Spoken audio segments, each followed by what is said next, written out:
The first sign that all of this effort might have paid off came when a new sound was heard after one of Ward's food deliveries.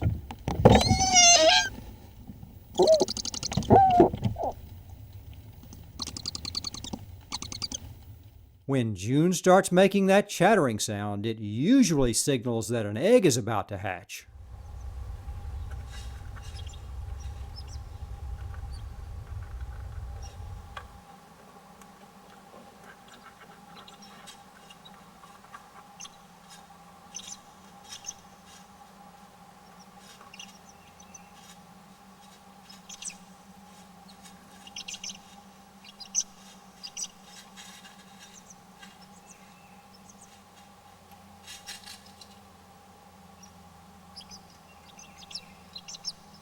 That peeping sound is an owlet's first call, and it started hours before he had even broken out of his shell.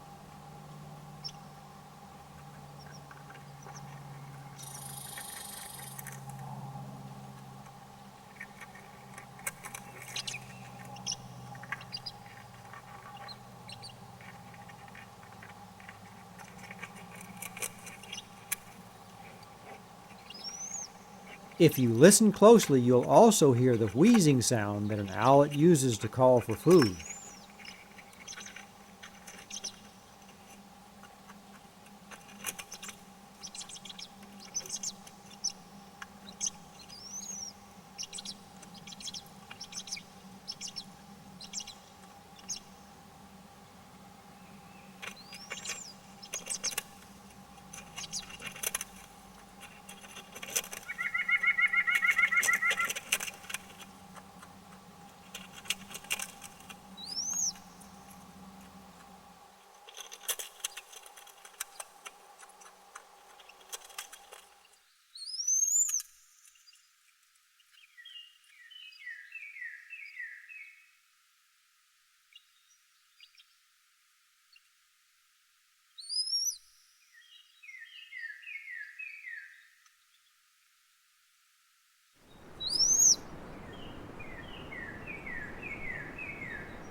The first owlet to hatch will be known as Emmett, and while he looks to be in good shape, it will be more than a week before he's able to regulate his own body temperature, and will therefore be hidden under June as she continues to incubate the other eggs.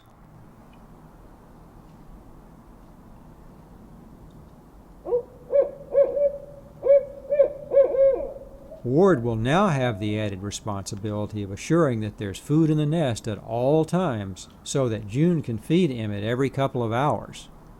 He'll try to bring in the extra prey at night and let June store it in the nest, but could be forced to extend his hunting into daylight if he falls behind.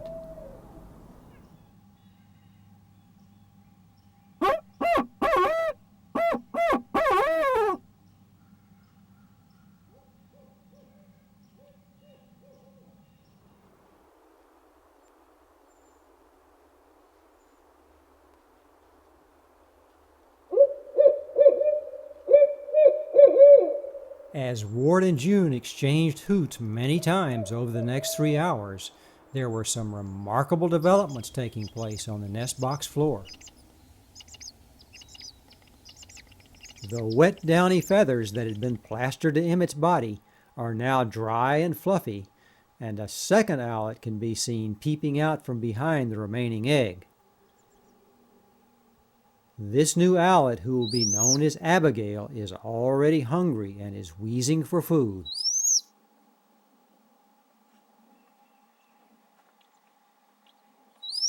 Unfortunately, the food had run out hours earlier, so that she'll just have to wait until Ward makes his next delivery.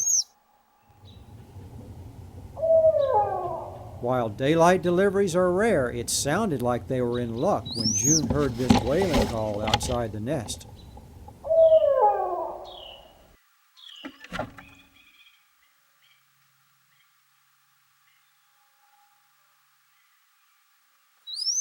As Emmett and Abigail waited for June to return, she had accepted the prey from Ward and was on her way back carrying a heavy load.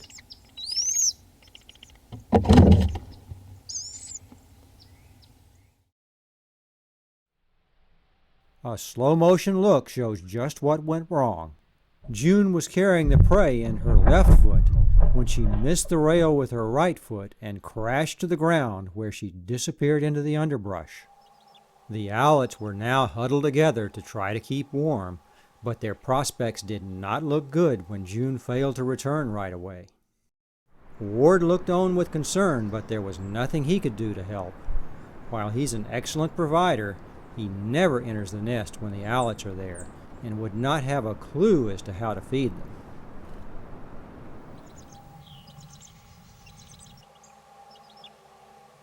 The next 5 minutes seemed like an eternity as the helpless owlets waited for June to appear.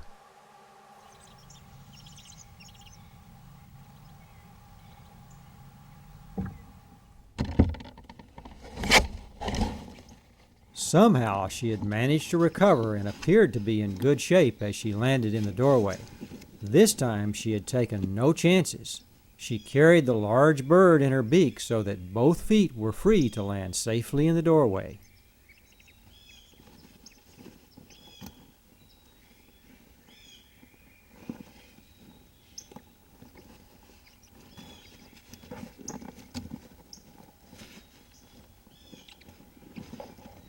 As she settled down with enough food to get them through the day, the owlets had no idea how close they had come to disaster.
A third owlet, who will be known as Ernie, has finally broken out of his shell and is waiting his turn to be fed.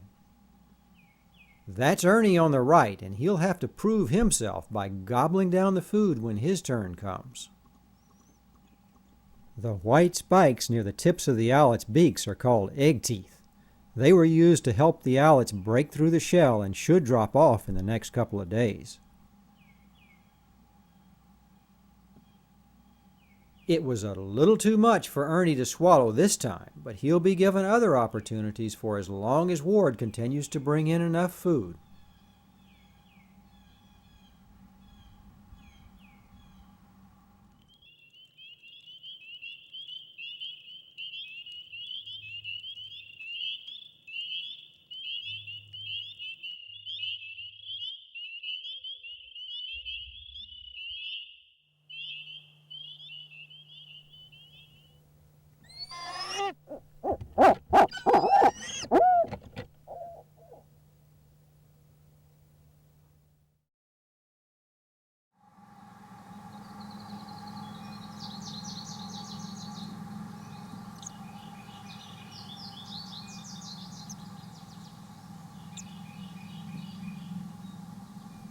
Keeping the owlets clean and fluffy takes almost as much time as feeding them.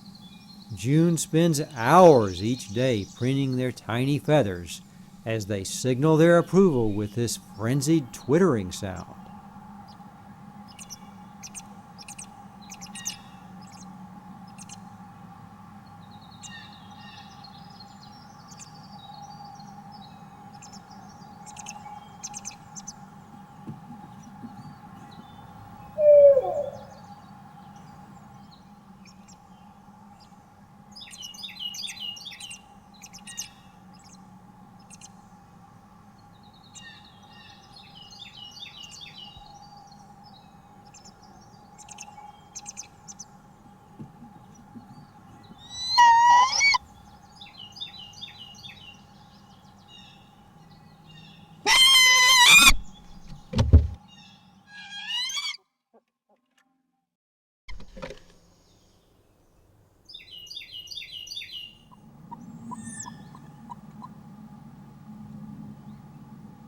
The older owlets were usually fed first, while Ernie waited his turn under June's other wing.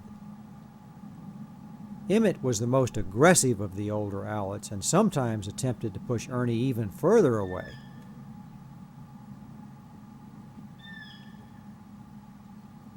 This was no problem for Ernie's first few days because the weather was perfect for hunting and there was more than enough to go around.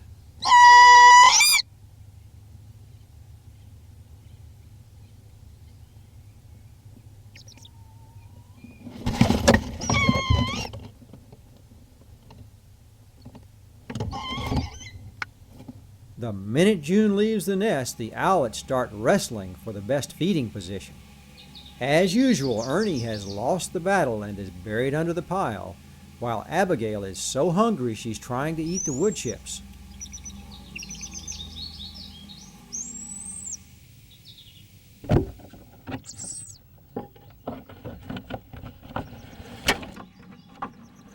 While Ward has a special talent for capturing blue jays, it takes a lot of work to prepare one for the owlets, so that June would much prefer that he stick with rodents.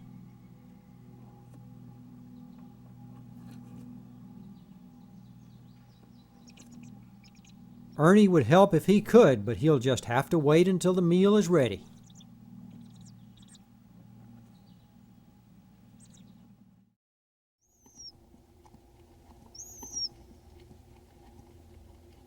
Ernie was at an even greater disadvantage when the older owlet's eyes opened near the end of their first week, but he still managed to hold his own in competing for June's attention and his share of the food.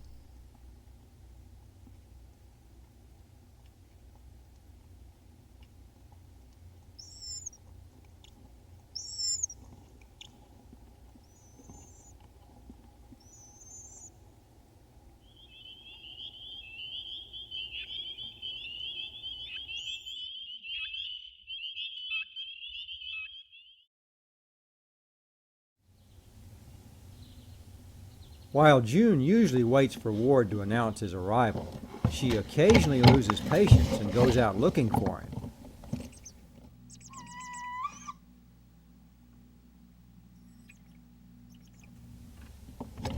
This time she turned the wrong way and missed him as he headed toward the nest with a fresh catch.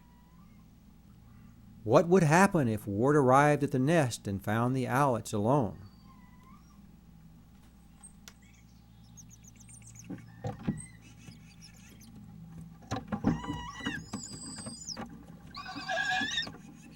He was so confused by the sight of 3 unruly owlets alone in the nest that he panicked and flew to a nearby tree to wait for June.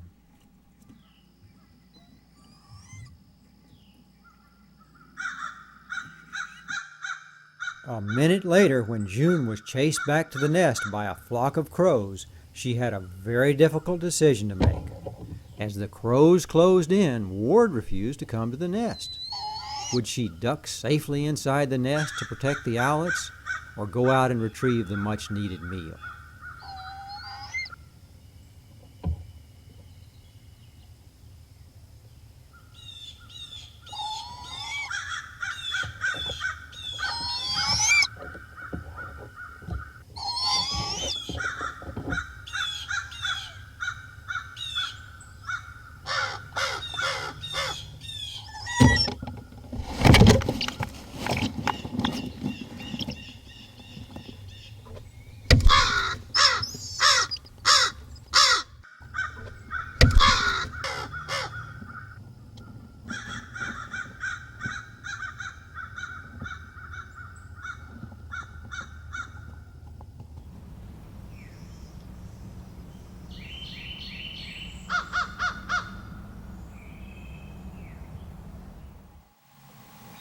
As the owlets grow, June challenges them with larger and larger bits of prey. This time it's Abigail who's attempting to eat half of a mouse, as Emmett looks on from behind. Emmett got the first half. Ernie, on the other hand, was sleeping under June when the session started, and it looks like he's about to miss out on another meal.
Snakes are easy targets for Ward on a warm spring morning, but they're not so easy for June to rip apart and can be extremely difficult for a small owlet to try to swallow whole. So that it was quite a surprise when she chose Ernie for the challenge.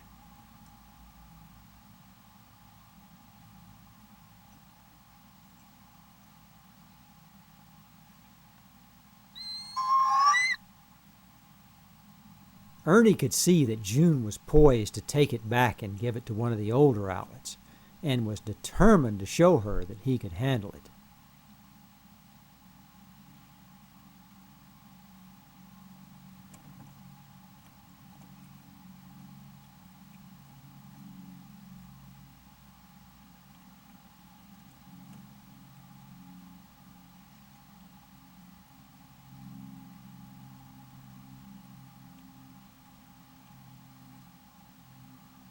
While June was clearly impressed by Ernie's accomplishment, there was no time to celebrate as an unexpected visitor was approaching the nest.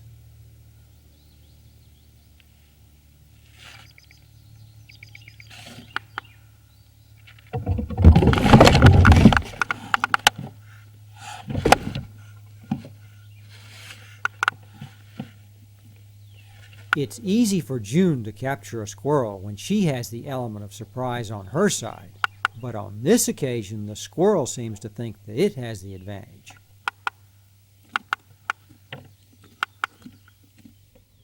Beak snapping is an owl's instinctive reaction to a threat, and the owlets were already snapping like adults by the time they were a week old.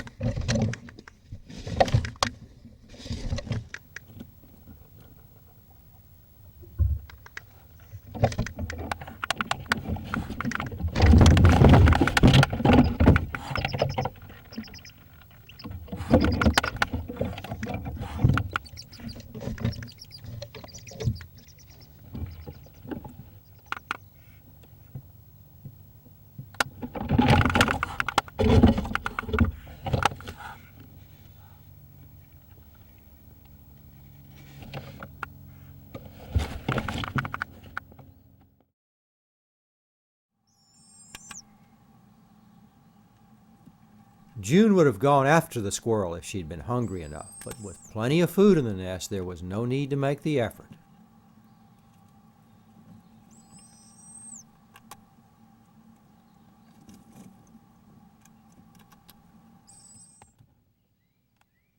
As the owlets grow, Ward's having a tough time bringing in enough food to keep up with their appetites, so that June has to be sure that nothing is wasted.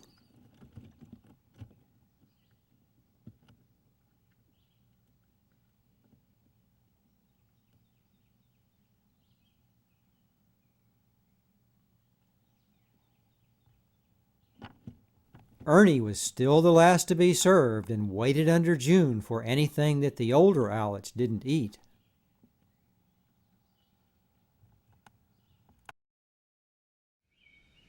By the time Ernie was 10 days old, the family's appetite had outgrown even Ward's ability to hunt. He was working night and day to try to keep up, but he needed help that only June could provide.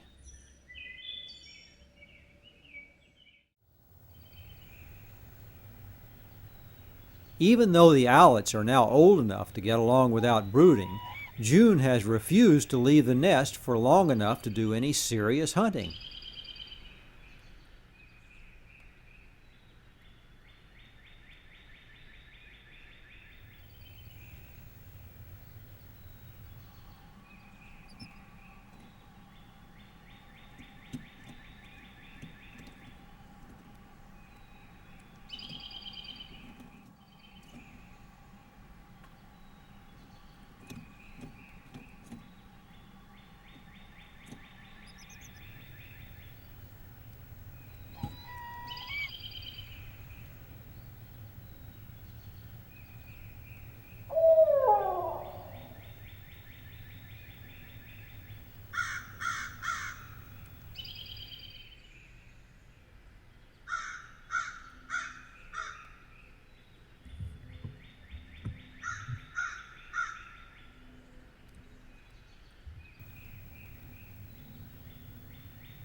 When June failed to return to the nest after leaving Ward, it was clear that things would never be the same for the owlets again. She had landed in the branches of a nearby tree where she might hunt for hours before she returned to the nest. This marked a whole new phase in the life of the owlets, who would now be left at home alone for most of the day and almost all of the night.